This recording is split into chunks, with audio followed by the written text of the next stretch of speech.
Live from the Rob Christensen Radio Network Satellite Studio, it's Jim and Rob Overanalyze the Movies.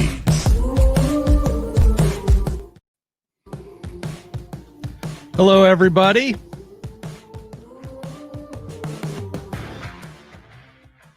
Thank you very much for making out to another night at Jim and Rob Overanalyze the Movies.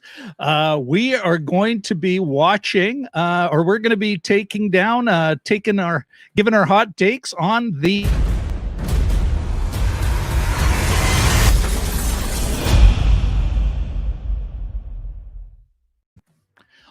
Quake. Now, before we get started, it's time to introduce the inimitable, the incredible, the amazing Mr. Jim Chalaboyko. Holy cow. We've entered the big time. That's quite a new intro. I'm doing my best here. I'm doing my best. Yeah. It's like we got the Skywalker Ranch folks involved in this now, or something to that effect. This is pretty good though, eh? What deals are you striking? What deals you're striking that I'm not aware of? No, it's pretty slick. It's good. Good start.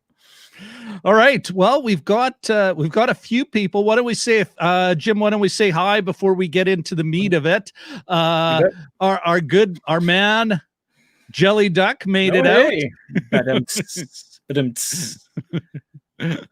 And hey. Hello, Richard. I'm assuming Katie's there with you. Are they away? Oh, I don't want to get nervous geologist. All right. A little different. All right, everybody. You know what? Basically, the log line here is same guy who had challenges last time, trying to save everyone from the wave, ends up in Oslo trying to save everyone from the quake. Before I give everyone a synopsis and then we'll jump into the trailer, what's your hot take, Jim? Give us a hot take. Never join the hotel industry. Because there's tidal waves and there's earthquakes, and they never tell you about this in community college, but you'll be hanging by your fingernails one minute. It's a mess, and it's those things that you learn on the job that'll kill you sometimes. But you're absolutely right, Jim. And, all right. And did Radisson give their okay to have her hotel destroyed? Anyway. Yeah. Okay. So the basic synopsis here, folks, is the same. It's the same family as in the wave. The Christian, the geologist, Idun, the hotel worker / mom, and then you got Sondre, the young man, and little Julia, the daughter of this family. It's 3 years after the last movie.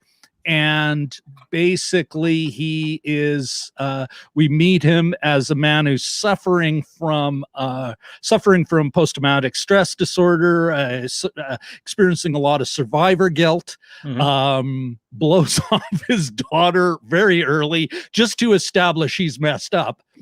And then after that, I would say the big thing would be he ends up in Oslo because another crazy nervous geologist reaches out with his earthquake conspiracy theory shortly after his death, and he ends up in Oslo. He gets the dead geologist's daughter involved somehow, drags her into his madness with him, actually has a breakdown where you think he's about to overcome his inner need of, I gotta let go and focus on what I still have here. I did manage to save my family. And then the actual earthquake happens. Insert once again, the man cannot keep an eye on his daughter, and general survivor mayhem. And then they bump off the badass mother in some ways the lamest way. And the family, less one badass mother, is reunited. Moral, I don't know. That could very well be my hot take, Jim. What's the moral of the story? Well, the Who moral, knows? I think it's that we can do a Hollywood-style movie just like the Hollywooders can. I guess.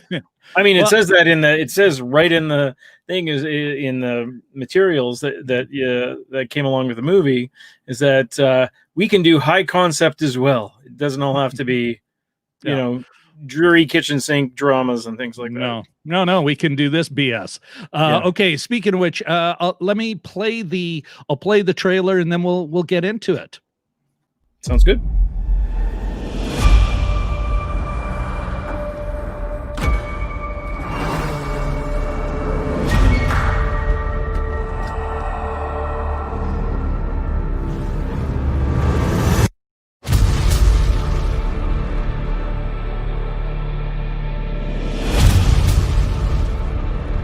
Oslo har opplevd dette før.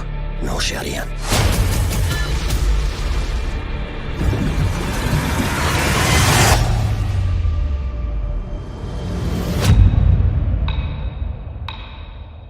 La oss si at det ikke er samme styrken som i 1904. La oss si at det blir på 6. 8.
Coming soon.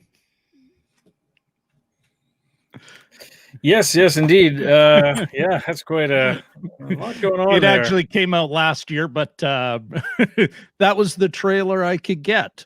You know what? I want to put on one comment from Jelly Duck. This. You're absolutely correct, Jelly Duck, which is kind of mind-blowing. I can't even, Jim, do you even remember what the guy played in Fallout? Like, I mean, I don't remember him. Like a sketchy European number 32 or exactly. I have a feeling a lot of these guys, and they'll do something big in their home country and they'll get cast as a bad guy.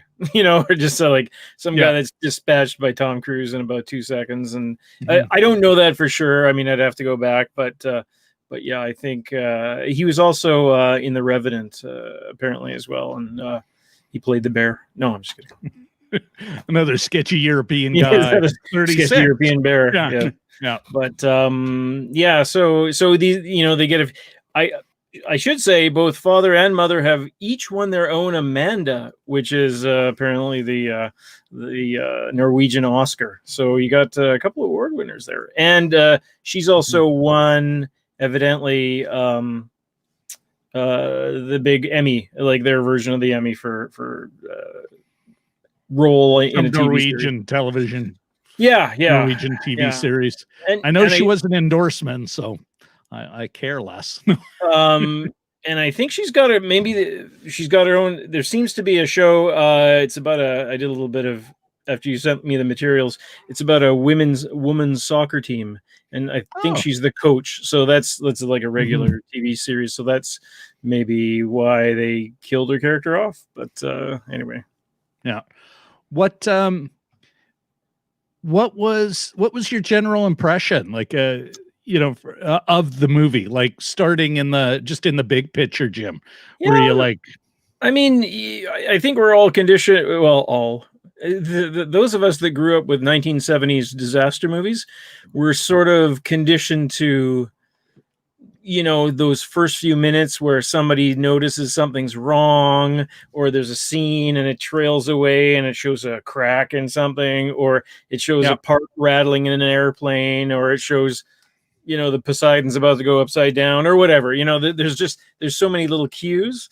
And those are sort of like popcorn. You're like, oh yeah, okay. Like when I first turned this on, the guy goes into the tunnel, the one of the road tunnels underneath Oslo. I thought, okay, here we go. Let's get that. Knowing the cues from the first one, where you get like some disturbance that everyone else shrugs off, and then the pieces start falling into place. Kudos too to the sound guys. I think the sound, even watching that trailer, the sort of the cracking of the plate glass and all those little sort of the sound design. Sound design, the symphonic sounds that a collapsing building makes, or even that sort of underground, like there's motion here. That was quite effective. And I've noticed that more and more as I get older, is that gets better and better, on a professional level. Yeah. Well, and it's becoming more accessible, even in what's still going to be a low budget movie. You know, like, I mean, of course they don't have the above the line costs, like I don't think people really understand just how much money is spent on the star talent, the script, like all that development stuff, all that studio cost before they've rented the office that they're going to actually make the real movie from. So the fact that so many movies can have such good sound design that some nobody like myself, Jim, can slap together a great space intro from my space station studio here. How'd you get into Foley work? How you get into Foley work? YouTube, You know what? Like a lot of the people that have built their filmmaking, their production skills on YouTube in the last 10 years, I think they're going to end up owning a chunk of the industry. Oh yeah. It's just, they get to do things on their own that it would take years if they're in the industry to try. And I think a lot of those folks will start making amazing things, and they're going to pick up great screen talent, because those folks, so many actors that would not have succeeded, would not have even gotten a modicum of, let's say, mainstream success, created their own projects on YouTube of all things. And I'm not saying that this is our future. This is not our future, Jim. Middle-aged white men may run the industry, but they're not going, oh, if we could only develop middle-aged white male talent. So really, who's going to play all these roles? I don't know.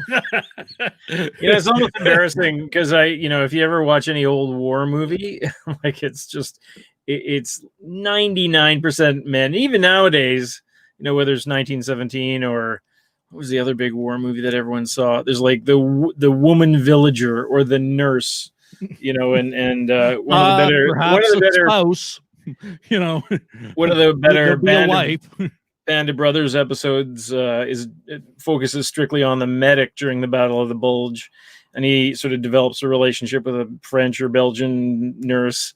And it's probably one of the few really meaty roles for women in the entire series. But anyway, that's sort of going down a whole other rabbit hole. Yeah, no, that's okay. That's what this is for. Jim, we're all about the rabbit hole here. Maybe we should change our name. Jim and Rob go down the movie rabbit hole. So what did you like? Was there any, like, for me, I was really kind of caught between, a pretty like going back to what you're saying, yeah, of course Variety said, I think it was Variety, right? Wasn't that the hot take? Let me pull up my notes here. But I could see a Variety saying that, sorry, I'm getting lost. I could see a Variety saying, wow, this is like anything Hollywood produce. But I don't know if I caught your tone right. I certainly, though, felt that it's like, well, yeah, they did do a Hollywood kind of a generic sort of, you know, like there was a chunk of that. But then on the other part, there was I'm just going to leave this up there. Just there's no comment required. We'll just leave it. It'll just forever be there. Oh, look at this. And maybe I'll put this up. We'll just, you know what? Yeah, Matthew, I'm poor.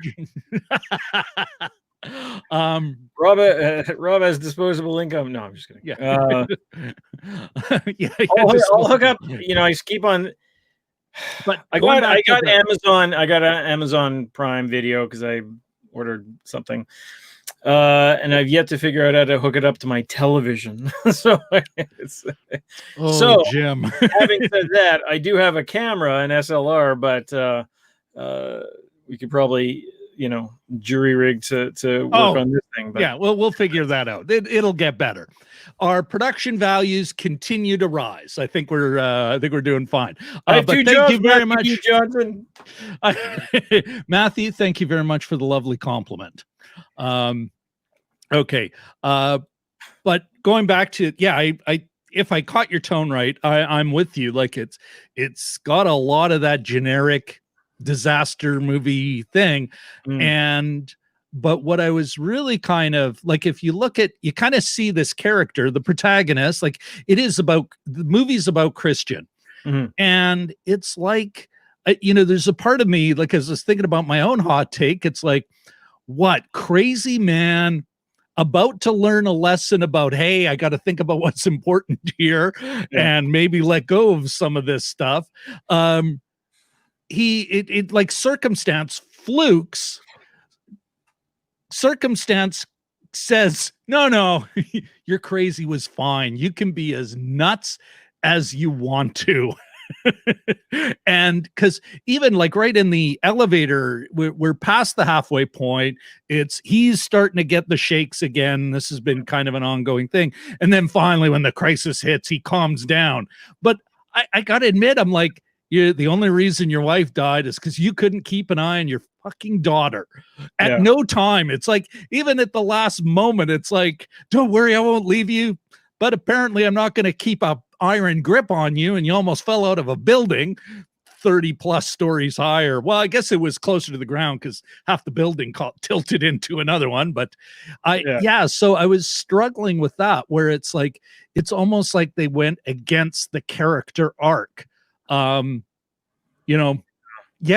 so it was, I felt by the end of it kind of ripped off. Like he doesn't have to grow at all. Like he's, like he'll be as big a hot mess as he was before. I don't see him, like kind of coming out of it and Idun isn't around to save, Yeah. You know what, Jelly Duck, you and I should follow up on that. So I think that's go ahead.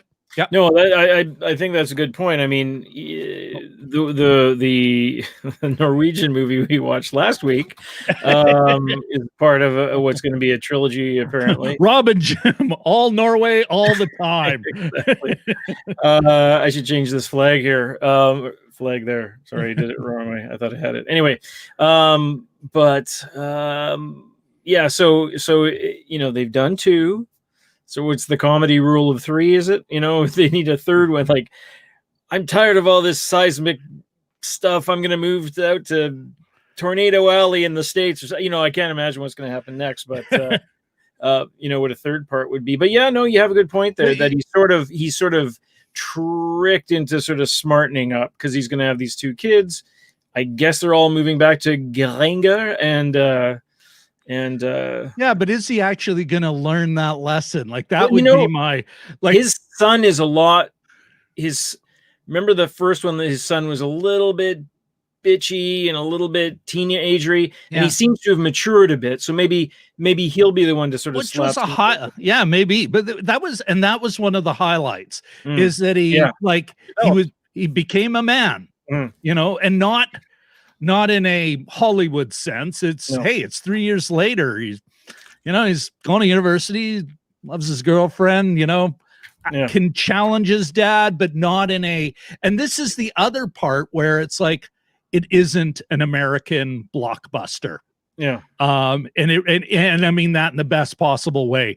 There isn't that father-son, you know, kind of pissing contest. Even the way Idun and because I was really worried, their divorce is pretty generic, although they're not, it doesn't sound like they're actually divorced. But even when they are together, they're actually, it's not that weird kind of, you feel like it, what we talked about the last one, a real couple, you know? A real couple that's really doing things. Matt, I'm going to answer that question in a second. So don't go anywhere. They were in the first one, they were really in love. And then when I read the synopsis, I was worried about two things. Is that I was worried, is this going to be a big sort of overwrought getting back together story? Or is there going to be a sort of a, you know, a country club boyfriend with the preppy boyfriend with the collar up who you know, the stepdad character, like this before there was none, it turned out, thank God. And no, it was just you know, they're just sort of living apart, and you know, you sort of dispensed with all the other BS that you sometimes find in a you know, Hollywood movie.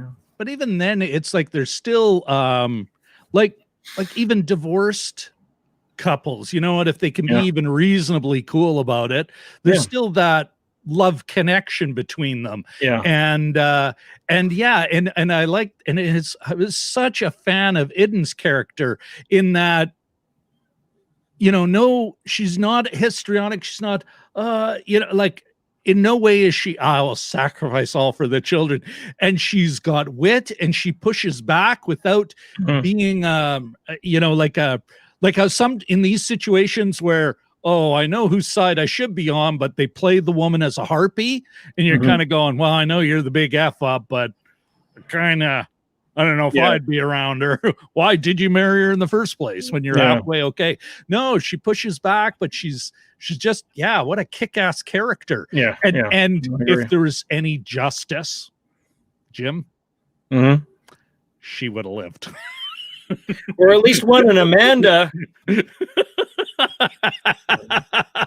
I said, you know, this is the rabbit hole aspect, is I was actually going to go, if I had time, and I might do this even afterwards. Like, I need more stuff to look up. Amanda's, you know, like list of winners and nominees.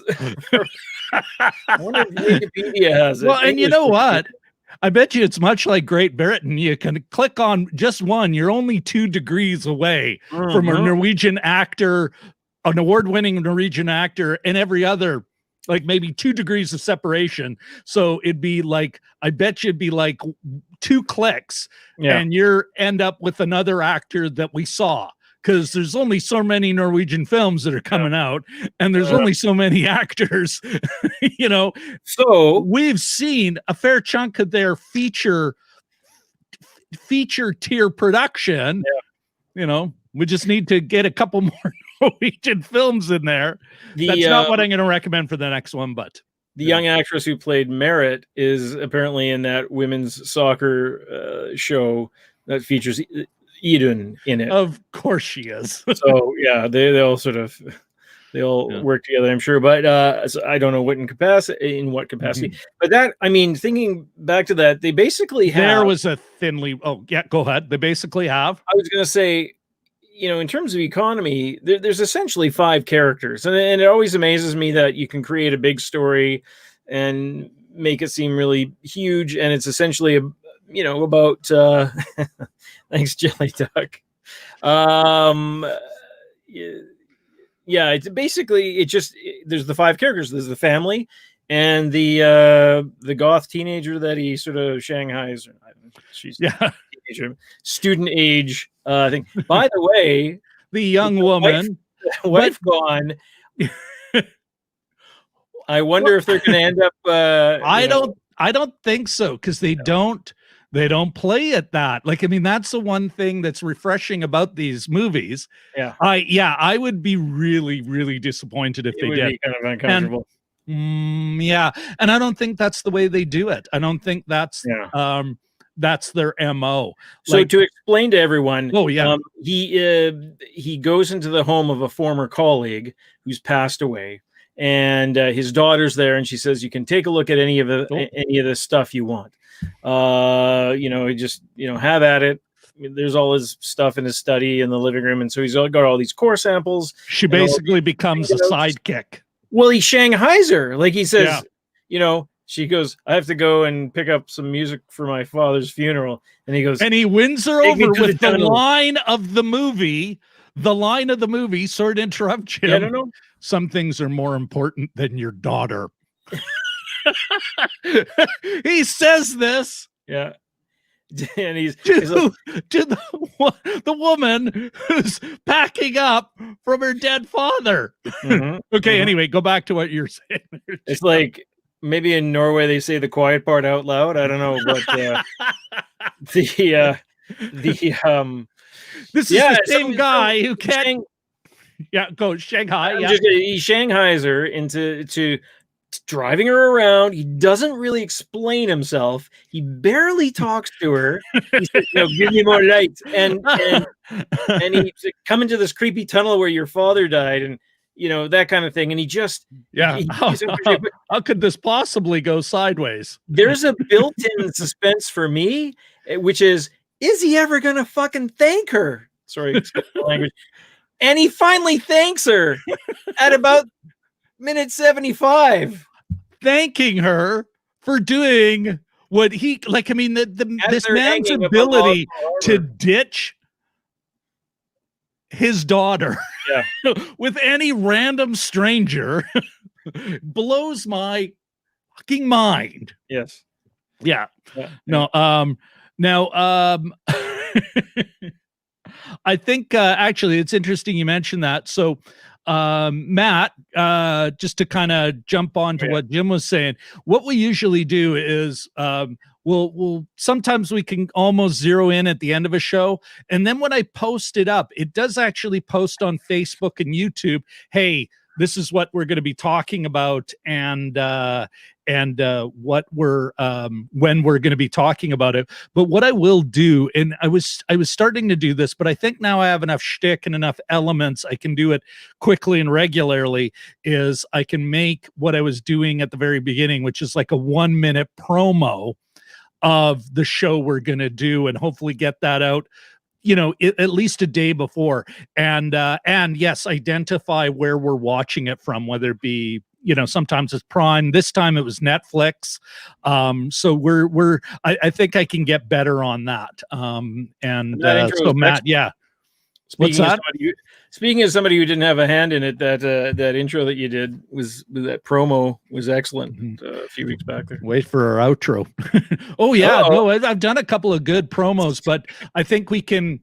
I've got to make it so it's basically like a system, because it was taking a lot of time just to push out the promo, and I've got to, like, we're starting to develop a template, so I think I can do that. And so I think to answer Matt's question, and anyone else is thinking, that may be the best way so that that information gets out there. Hey, where you can watch it, that'll even incorporate in the next video.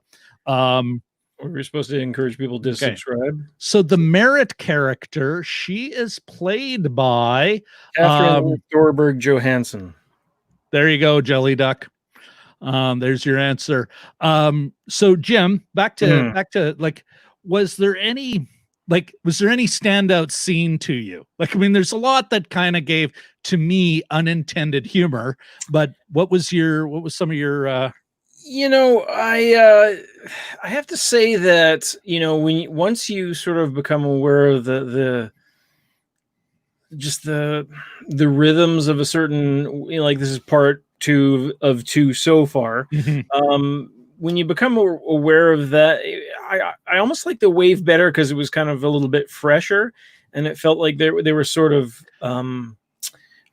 they were this was sort of piggybacking on that. I'm not saying it was a carbon copy exactly, but there was it was the same sort of thing. And to their benefit, the earthquake was about a minute, and it lasted about, like earthquakes, most earthquakes, it was probably less than a minute, but the actual action was a minute. And then later on, there was some aftershocks and collapsing buildings and things like that. I was thinking of that as it was happening. Do you like it? If we'd watched the movie earlier, we could have done some research. But do you think, Jim, that that it for some reason it struck me as scientifically accurate? Like I know what I'm talking about. Well, but did you get that kind of, hey, it really is just a minute. It was over. It did a thing. There was one line where they were looking at some data. I think it was the stuff that the daughter brought. She saw something in her dead father's. This is the goth. It was rats dying. Merritt. So Merritt found some information. I don't think she was a goth jelly duck. Well, hold on. That was funny too, because she finds the stuff on his laptop. So what does she do? She doesn't bring the laptop, but maybe because it was a feed. Was it an actual? Anyway, who knows? She films the laptop with her phone, brings the phone. It's funny you say that. I don't know if Richard and Katie are still in, but I think this is kind of like, it's like she could probably spend 5 minutes figuring out how to move it over, or she could just do it the easy way. It's kind of like QR codes. You see a QR code and you go, oh, I got to find the right app and I got to try it. Never mind. I'll just take a picture. Click. You should see this. I drew a zoetrope of the... you have to look through this viewfinder. But like the anyway, so that was the line. So she goes and she shows these rats. Thanks, jelly duck. Okay, continue. Yeah, shows the rats, and he takes a look at it, and he looks at something else, and he thinks, and he goes, this wasn't any little action. This was a limnic quake. Like what the okay, but that's, I mean, thank you. Maybe they were and I think the word was limnic, maybe I'm missing a syllable or something. Maybe we can go back on the. It was similar to one of the ones in Africa that famously it released gas and killed a bunch of cattle. Okay. We started something about QR codes. Yeah, way quicker to use the phone, like what she did. And then of course Matt is kind of, let's say particular in that way. He's going to find out how to appropriately use the tool. Matt chimes in, listen, it should be able to read it now. And then Jelly Duck finishing the job. That's good. But yeah, and that's, I think I will maybe go take a deeper look, because it does seem that there's some histrionics especially at the beginning, but it does seem like there is some, what's the word I'm looking for, Jim? I'm buffering right now, to quote our that was a good one. Brain is buffering. But it does seem that they seem to try and keep things accurate. Like everything kind of falls, and other than the big set piece of the building falling into the other building, you know what? It's just everything a quick just woof, and then comment about aftershocks. But because they're not dragging it out, probably because they couldn't afford it, that's expensive stuff. But again, back to what you were saying earlier about how, wait a second. Holy cow. Thank you, Richard. We have our research team on it. Like when you're listening to another podcast and they've got a producer who's like digging into all the stuff on this. It's crowdsourcing. Yeah. Let's solve some crimes. But yeah, I think going back to what you had said about how they can make it feel big when it's really kind of a tight little story and tight action.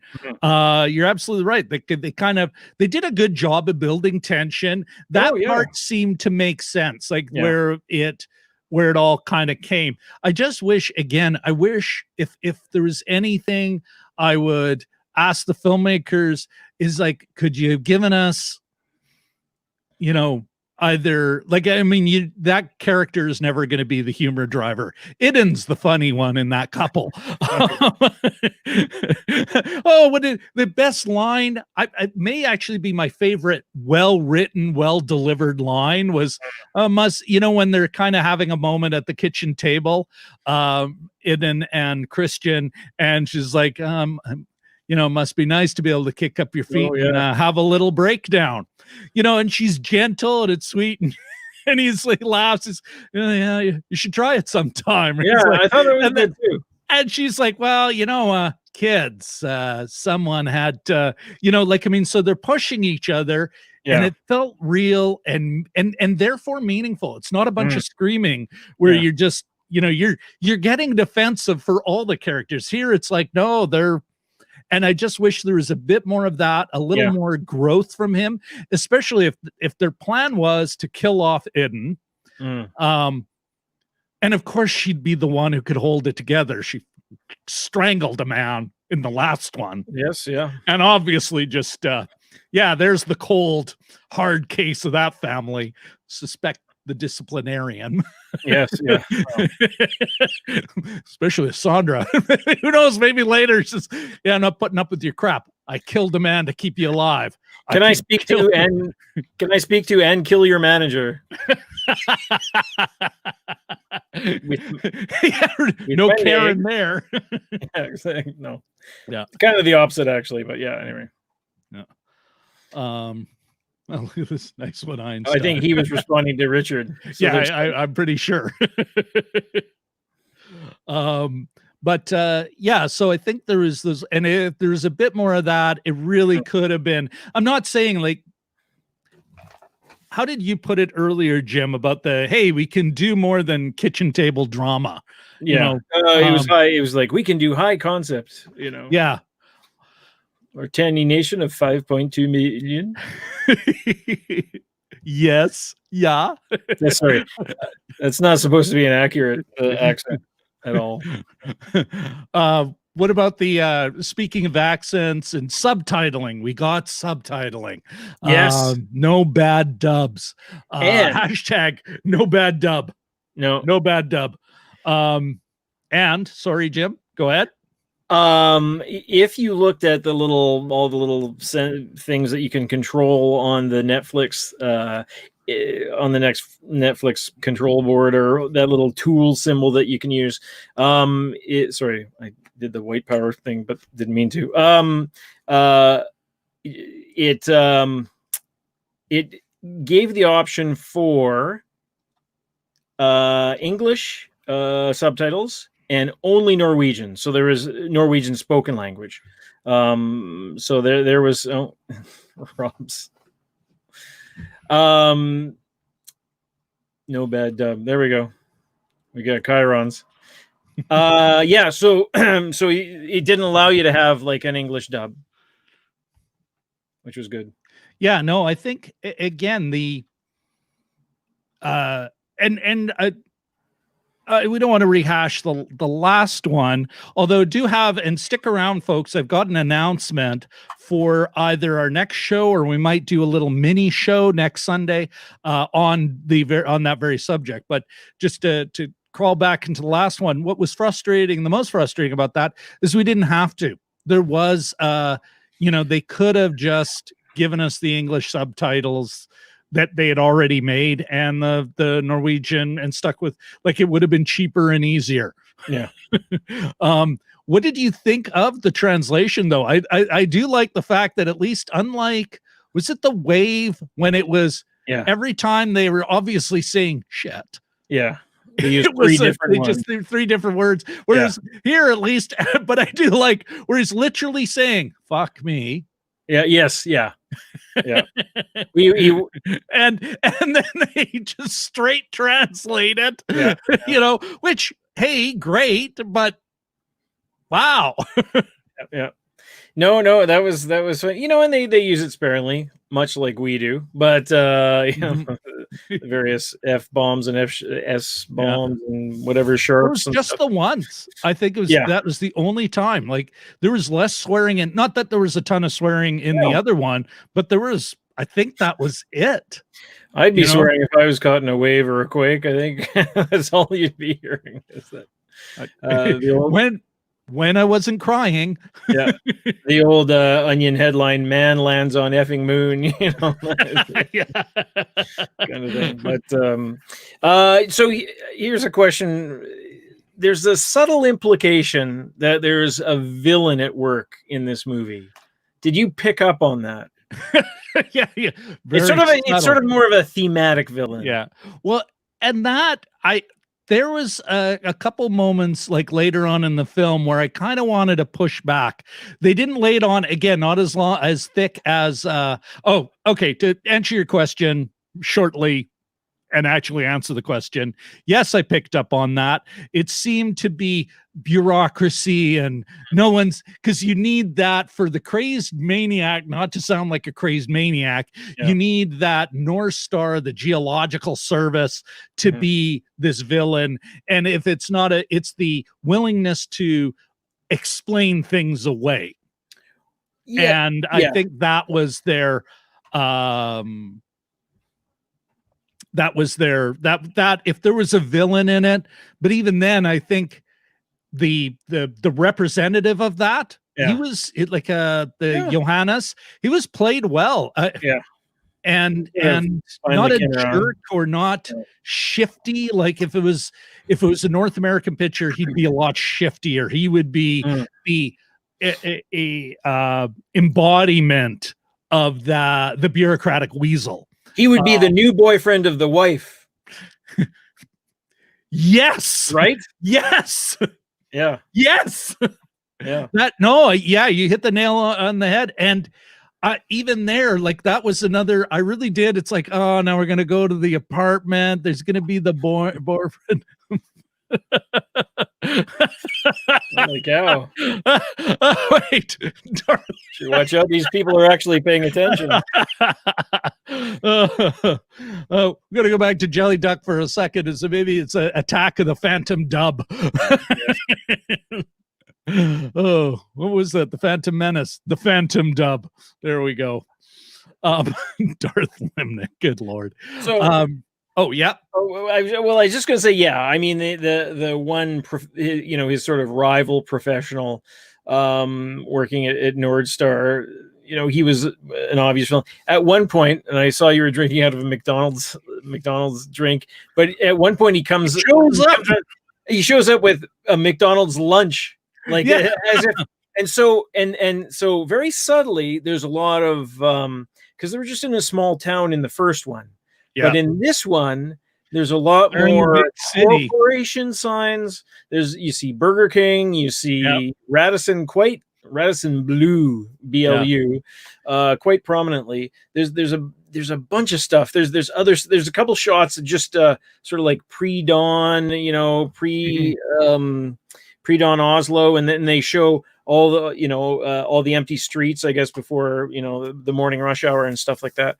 But and there's the one scene where he walks out and he looks up and he sort of has a beat and he looks at all the cranes, and then there's the modern architecture, and then there's the glass buildings. And so I'm sort of thinking there's sort of a subtle critique of modern progress in this movie, because it destroys a lot of the university is left standing, although damaged. But the buildings that do fall apart are the modern, new, sort of not typically Nordic kind of, like maybe the people from outside, a lot of the glass buildings. Also, this is actually coming handy in my Lonely Planet Scandinavia book. The Oslo Opera House is the first stop on, like, the first.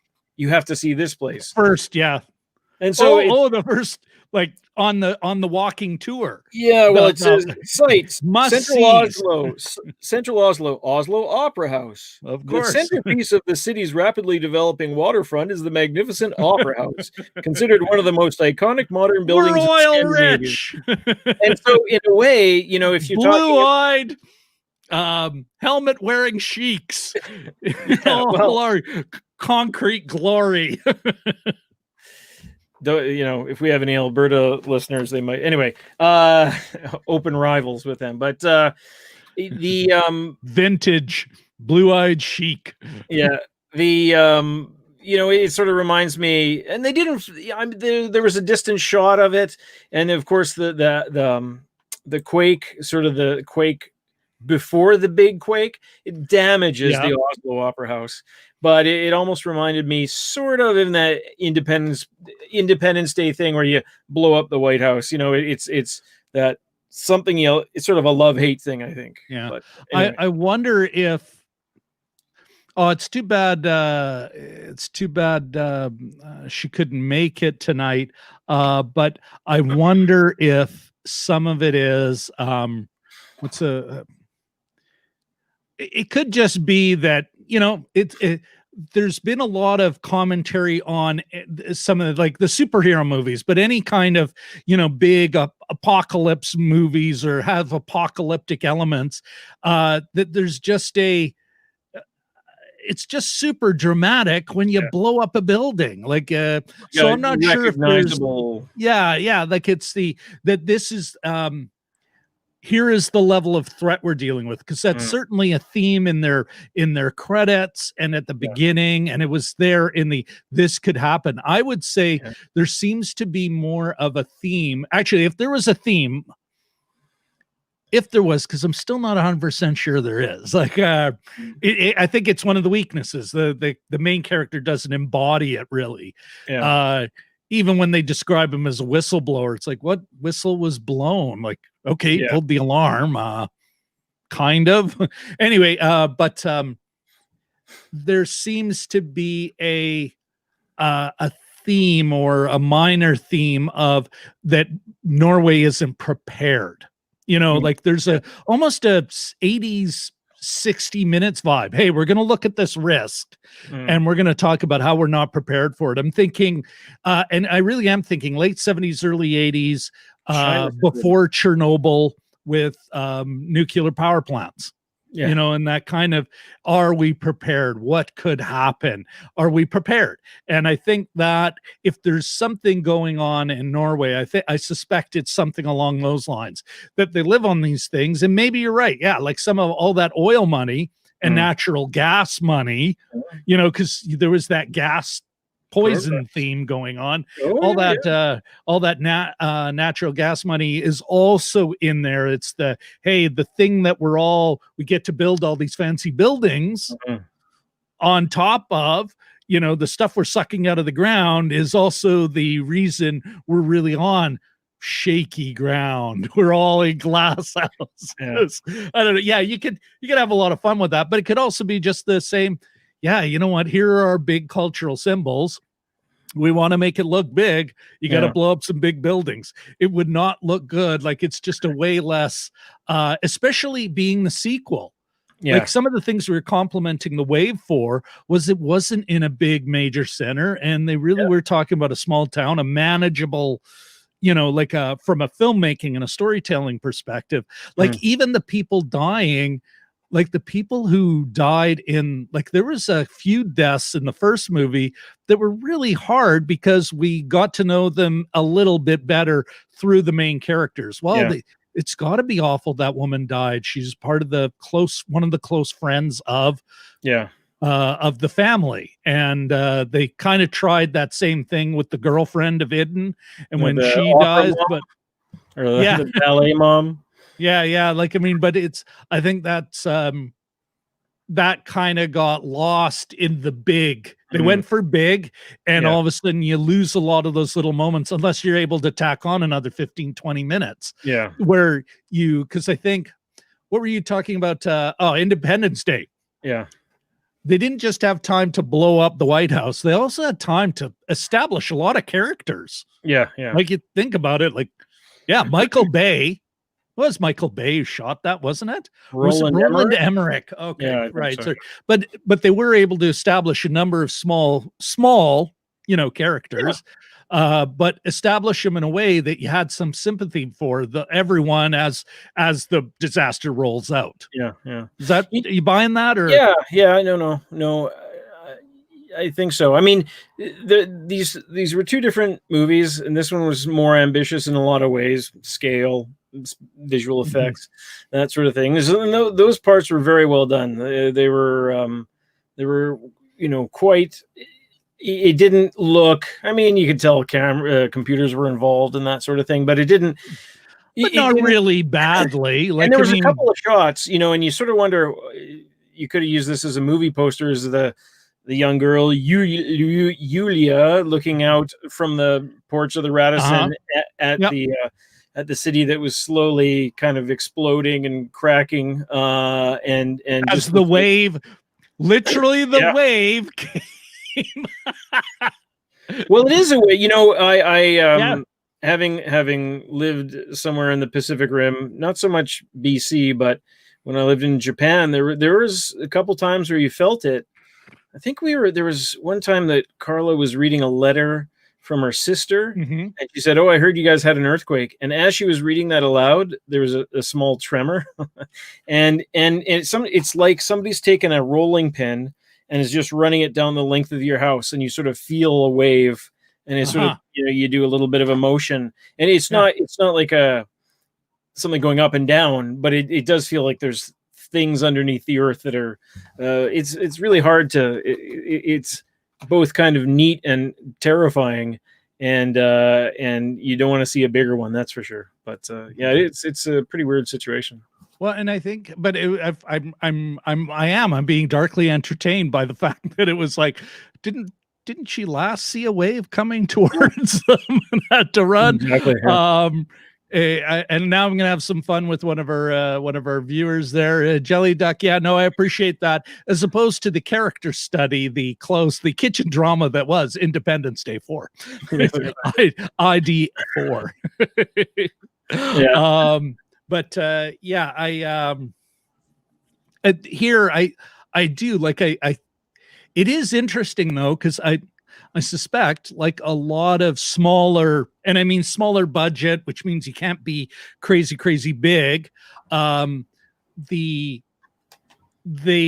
can see those moments where the writing was solid, and the talent, their actors are solid enough that they can bring those really little small human moments in a big movie like this. Whereas I think American talent, because it's so varied and you can hyper specialize, there's a lot of talent there that's like, no, I do small character stuff, period.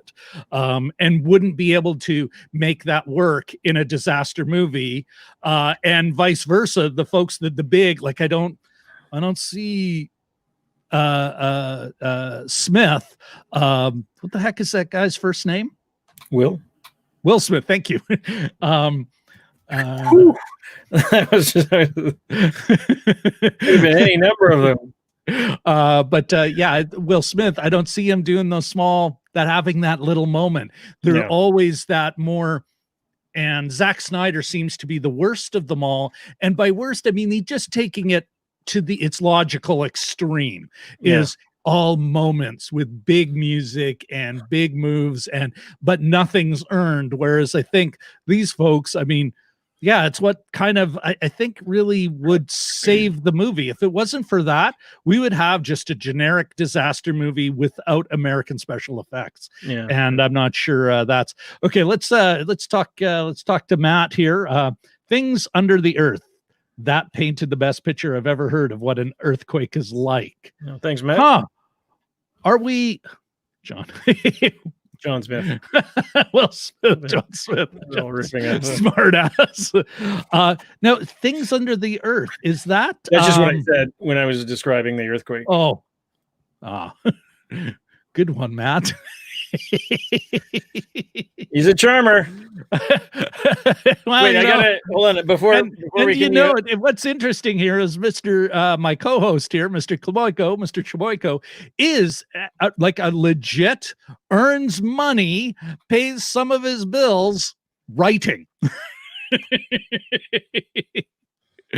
Oh, that's awesome. A lot of business profiles, but anyway, one more quick story, you know what? story about Japan. I'm just taking the piss out of you. Oh yeah. Note the. Oh yeah. I'm Okay, old. sorry. I'm trying to get to my story before I forget. So when we lived in Japan, we lived in there was English teachers in a series of small towns, pretty much all over the country. Mm-hmm. And depending on what sort of area you were in, you'd get together on the weekends, and there'd be festivals in one town and festivals in the other, and there'd be fireworks every weekend. You didn't know what town it was from; you could just hear them in the distance. But we were at one of the town festivals, and I think it was our friend Ken, and who sometimes watches, or his son Noah sometimes watches. They lived in a place called Iwagawa, and so there was a bunch of English teachers, Americans, Canadians, Brits. There's probably about a half dozen of us, and we were all gathered around, and we generally knew the English teachers in the area. And this guy, this sort of white guy in his 20s from the States, This dude, he's sort of walking down. We can see him approaching us. And he's sort of shocked, and he sort of very tentatively approaches us, and he says, "Hi, where are you guys from?" I said, "Well, we're local English teachers. I take it you're not." He goes, "No, I'm a geologist. I've been working in the field studying earthquakes." And I said, "Well, pull up a seat." And, was he nervous? Like, no. But the best part of it was, the best part of it was shaking. And this they don't know what's coming. It's I think I've written. I can't believe I'm Cassandra again. It gets better. It gets almost kind of movie like. Okay. So that summer, the summer of 1993, we had just wicked rain in the area, and it was there's a lot of sort of loose. There's a lot of volcanoes in the area, so it's like years of volcanic ash and stuff. And if there's too much water, it'll loosen up the hillsides. And, if you do a little bit of cutting down of trees and stuff, not that it was deforested, but various things work at creating a little bit of a disaster. So there were a lot of landslides, and this one landslide went through a train. Basically, it sort of took out, there was a town that was on the side of a mountain. Jesus. Yeah, well, it was pretty, and it sort of, the houses were still standing, but you could see the mud flow had gone in one window and just like taken everything out, and knocked a train down and killed a lot of people. So we described this to the guy. We were like, "Oh yeah," and then there's a big mud flow, a couple months ago that killed a bunch of people, and he sort of looked at us and he said, "Why must they build there?" In very, they know the danger. And he actually, he said it in not a madness. No, the humanity, but it was almost of that level, and it was quite good. It was like a little bit of movie dialogue. This is his reaction. Yeah. And we never saw him again. But anyway. That's terrible. Oh, good Lord. Okay. Sorry, what were you? Yeah, no. And I'm also, so I've got on my other screen our actual YouTube feed, because I'm like, I just want to see how it's doing. And then all of a sudden, and I've got kind of both in my ears right now. And I shouldn't have done that. Let me get out of this. Sure. Sorry, I'm just in no, it's okay. That was a terrible idea, because then all of a sudden I'm like, wait, where did I go? I should be in that screen, and I don't understand where I am. Was there though? But I did want to ask you: was there any for you? Wait, what moments? They really just seem so incongruous. Like it just takes you out of the movie. A lot of times, and I think I can't remember if we discussed this on air or after. in the post-mortem of the shows that we do, the Cassandra Crossing movie, where one little girl leads to the death of the O.J. Simpson character and the Martin Sheen character. Yeah. Sorry, the people played by O.J. Simpson and Martin Sheen, and she looks and she sees a man and goes, ah! And then the bad guys take a gun and shoot him. And I'm just like, little girl, ah! So in this case, like that kind of thing, like, in the previous movie, it was the kid zooming around with his headphones on and didn't know what was happening, right? With his in the skateboard in the bunker or the basement. And in this one, it's the little girl's turn to be an idiot and sort of make all the bad choices. Yeah. But I don't love that. I actually think that was earned, though. Let me make my case. Like, it didn't take me out of it, in part because she really does, like, from the very, I think that was earned when she, so for those folks who didn't see it, the main character, Christian, he's got his youngest daughter, very like, and actually what was great is no replacement talent. Everyone was playing the same role they did in the Wave.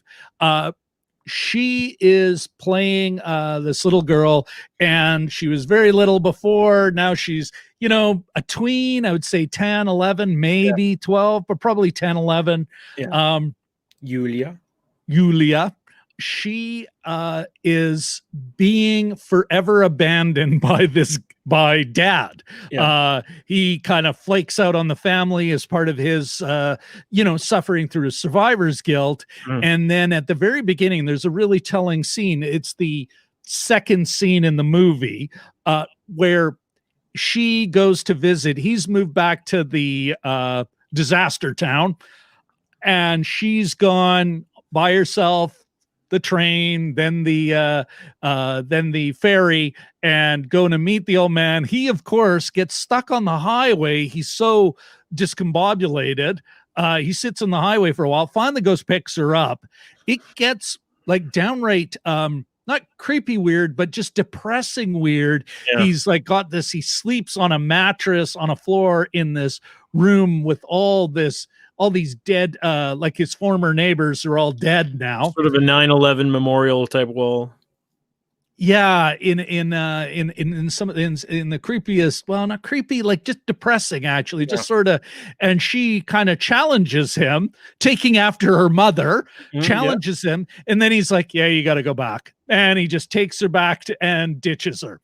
Sends her back home. But I was supposed to be here, like, and time after time, he's fucking off on her. Yeah. You know what? So when she left the car, because of course he does, he goes to get Idun on the 34th floor of this hotel. What could go wrong? We're coming up. Yeah, what could possibly? Well, and here's my wait, what moment. It's coming up, Jim. So of course he leaves her with this stranger. This what is her name? Marit, Marit. So Merritt leaves with Merritt, who she doesn't know from goddamn Adam. Exactly. And I'm going to get your mother. Just stay here with this stranger. Here. Talk about Norwegian black metal. You guys have a lot in common. Of course she's gonna ditch this woman the second she can, right? Oh, yeah.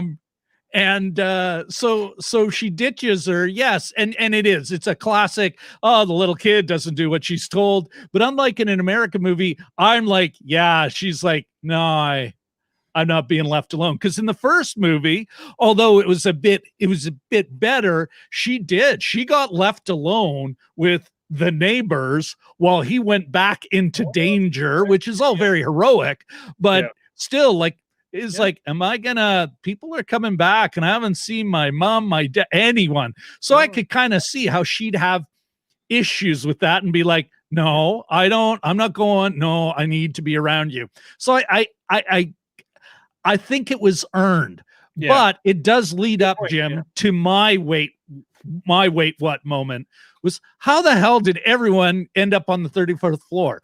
Like, I mean, it's got to be the easiest hotel to get location information on their staff from, because they all ended up, first, crazy guy, there's an emergency. Where's Idun? And this is the X. of some sort. And the guy at the front desk, 34th floor, maybe.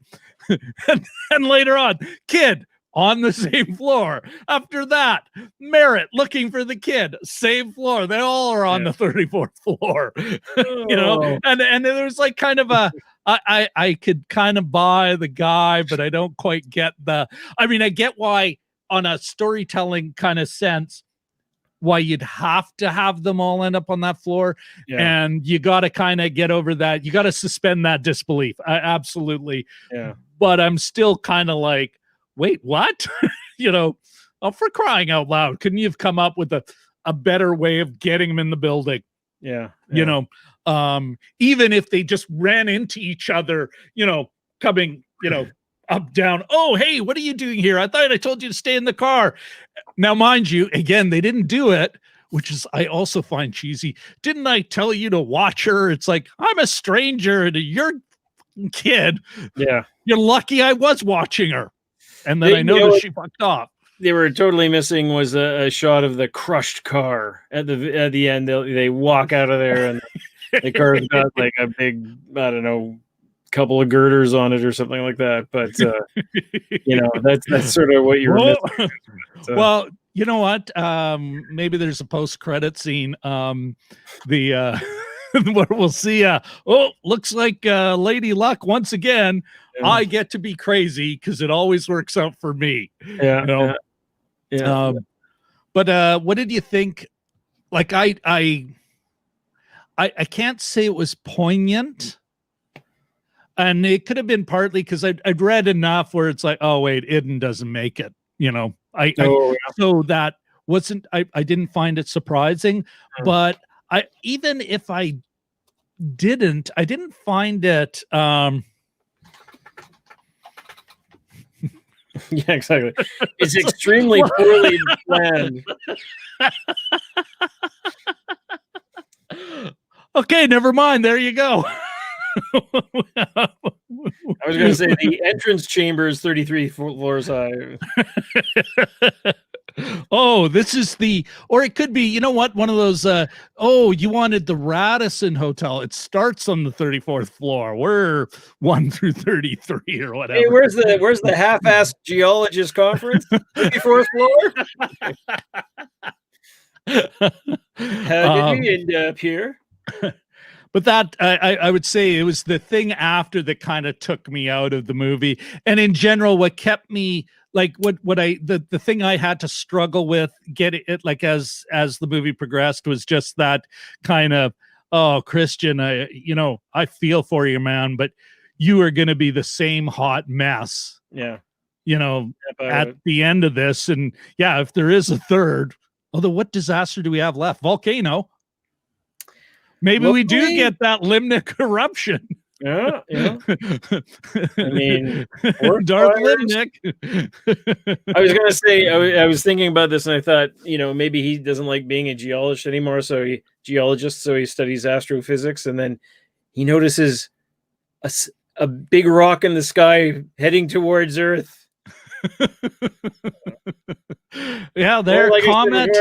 They move to Tornado Alley and have to take on a fire tornado, or Atlantis comes back up and hitting people with cows. Yeah, exactly.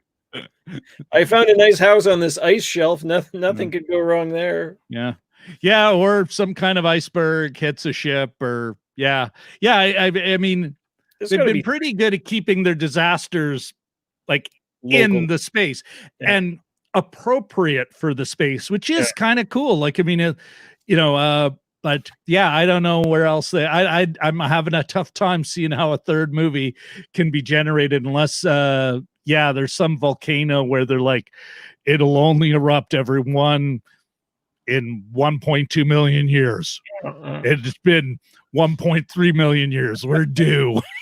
And having said, we're going over one of the family, damn it, why do we move just from one disaster zone to another? Could we not? What about this Winnipeg? Oh, okay, floods, but apparently it takes weeks for that to happen. Slow moving. Mostly just people whining about their stuff. Be a series, 26 part. 52-hour series on very slow flood. Flood eventually. So, I mean, yeah, to answer your earlier question, not that you asked this directly, but if you compare both of them, I found the first one fresher. Just, everything, the location was fresh, and the people were new characters to me, and the sort of the pattern of it. And then once they sort of had the earthquake, and there was still about 45 minutes left, I thought, oh, is this just going to be wandering through air ducts and things like that? Like, there's sort of where it becomes almost sort of like logistics. So they do end up in the elevator shaft for quite a long time, and that, that's fine. It doesn't make for the most cinematic kind of offering, I guess. It was a long, and it is what it was. They were stuck in the elevator, but I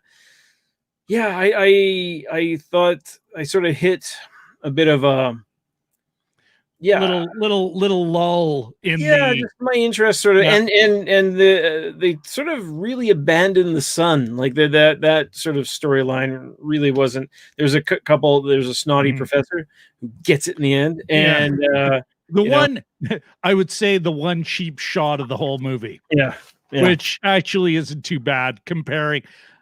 And mind you, maybe we're so cynical as North American film watchers primarily. That could be but anyway, get back to what you're saying, like doing anything with the sun.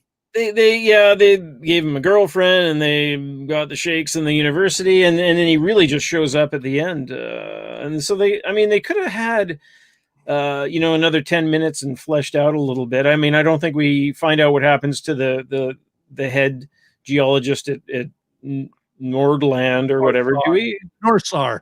I don't think so. I think it's, but I going back to that, I don't like, he wasn't the villain of the piece.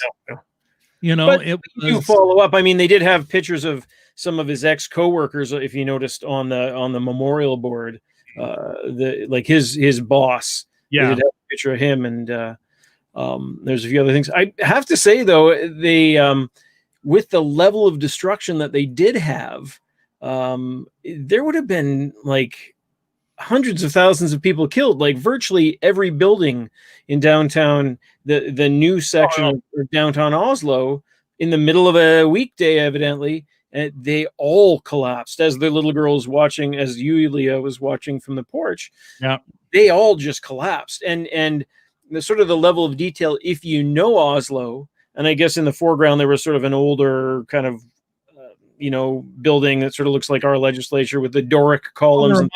I guess that's the university. 18th, early 19th century. Some count. Some baron had that, or one of those princesses. The northern and central Europeans. Everyone's a prince or a princess of the principality of these 8 square blocks or whatever. That's what it reminded me of. And there's a few old churches that clock.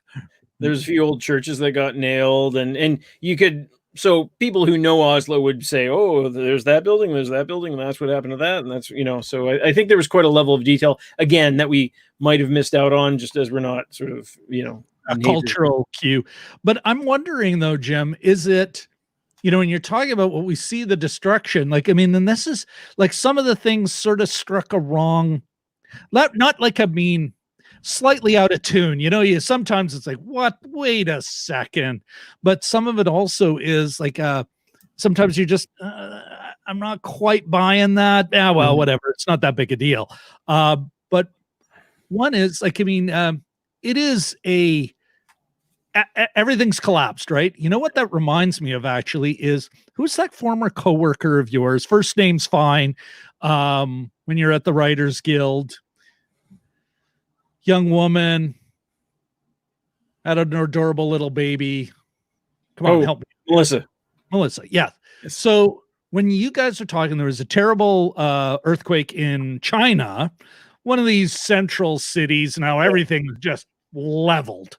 And you guys are talking about having both been there, knowing the scene, and this is like 20 years ago. oh no, maybe 10, 15. And you guys had been there in the early aughts and the late noughts, where you're kind of going, well, that's low standards. That's low building standards. Yeah. I don't think Oslo would have that same, absolute no enforcement on buildings, technique.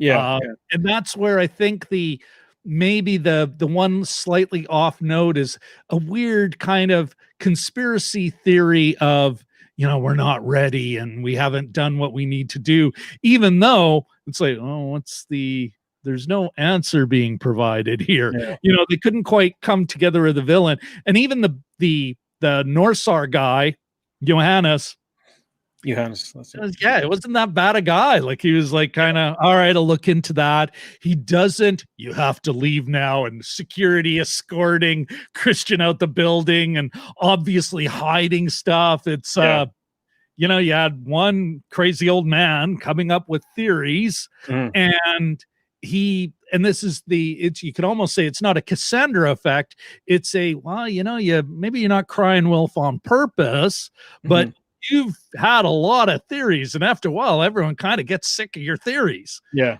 they blow them off out of hand. And I think that's, and even some of the stuff where it's like, it's a real city. They have a real emergency preparedness.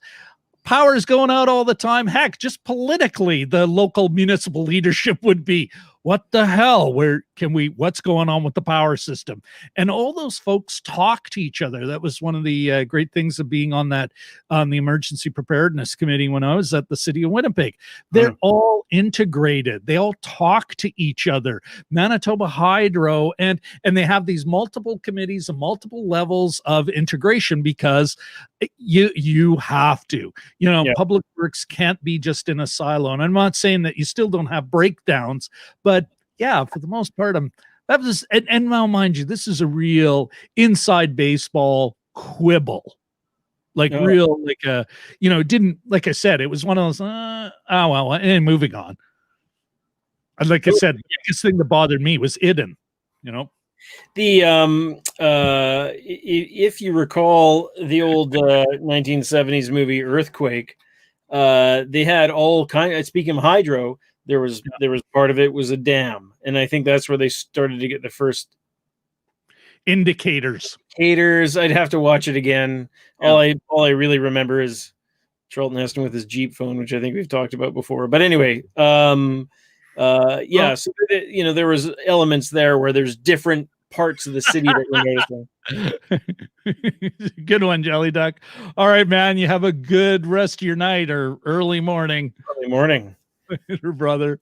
I wonder if it was warmer here today than it was there. It was 32 today here, but Well, I think on that note, Jim, is there any last takes you want to give before? There is one last take. I did notice this in the director's statement, and I just brought this up on the screen. What I was quoting earlier, in 2015, the Wave showed that Scandinavia, despite our limited budgets, could actually give Hollywood competition in a segment they've had a monopoly and been supreme on, the so-called high concept movie. And at the same time, also add a bit of Scandinavian flair to it. And I'm wondering what the Scandinavian flair was. Maybe the crisp bread references, or well, I would say that Scandinavian flair is like, what are some of the things we're complimenting the most? It's still great acting. Like, I mean, they feel, oh my goodness, it's 28. He's got to go because he's got to go to work. Oh my gosh. But I think that flair is, they are great characters. They all feel real. Going back to, I do want to kind of go back to what you're talking about, the sun, and how they kind of ditched him. I'm wondering, and this is just me thinking out loud, I didn't think of it when I was watching, but when you said that, I was like, kind of,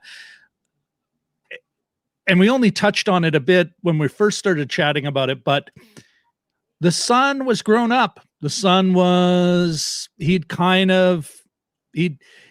was a young man living his life. Oh, they're going to a movie. They're like, I loved that when Kristian first saw the son, and the son's not, like the way it would have been done. He wasn't all sketchy. He's like, Papa, and he gives him an honest hug, and he seems genuinely sad or happy to see him. But at the same time, me and my, me and my Mia, me and my girlfriend, we're going to the movies. We're going to the Chino, and they're going to go catch a flick, and gonna go see The Wave. And he's this, what he is he's a young man doing his thing, and I think that alone in an Aha cover band. Sorry, but whereas the real relationship, and that was one of the and that was the kid they had to save in the first movie, and part of it is because he's being moody teen, right? How did he end up there? Because dad's a big screw up, and so he ends up there and he's all in his own head. Well, now he's a young man engaged in the world doing his thing, whereas it's the young girl who needs to be close to her father, and of course he fucks that up because what a nice guy and saving the world and all, but a terrible parent. Not cruel or on purpose, but he cannot. He can't. Something came up. I was in a tunnel that could have killed me. I had to do it. Who am I with? I don't know. Some young woman, stranger. It's like, shanghaied her, guilt tripped her. And that, I think, is I think that's maybe why they kind of went, okay, this will be the parental relationship we're going to focus on here. And for whatever reason, they just needed, I don't know, maybe, I want to kind of know what Idun or what's the actress's name again? Those three names. Dahl Torp. Dahl Torp. Right. I hope I'm pronouncing that correctly. I'm probably not. But I'm wondering, maybe she pissed somebody off, or she was like, hey, listen, we can see where this is going. You're going to come up with something crazy, fire earthquakes, whatever, you're going to come up with something truly nuts. You kill me off in this show. Avalanche. Yeah, maybe. All right. Well, listen, Jim, you'll stick around for a bit. And in the meantime, I think it's time to say good night to everyone else who showed up. We will, like I said, for the next movie, I'm going to get better information out, and we will swear to God, we'll see you next week, and I think in Monday, Jim? I'm probably going to be out of town until Sunday, so Monday works for me. So that looks like we're settling on a standard time, Monday evening.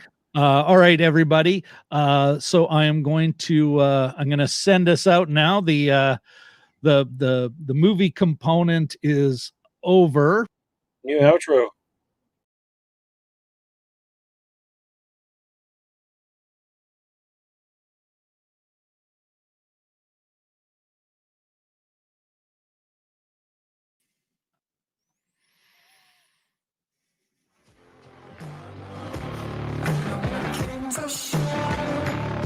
Bye, everyone. Oh, wait a second. We got a comment here.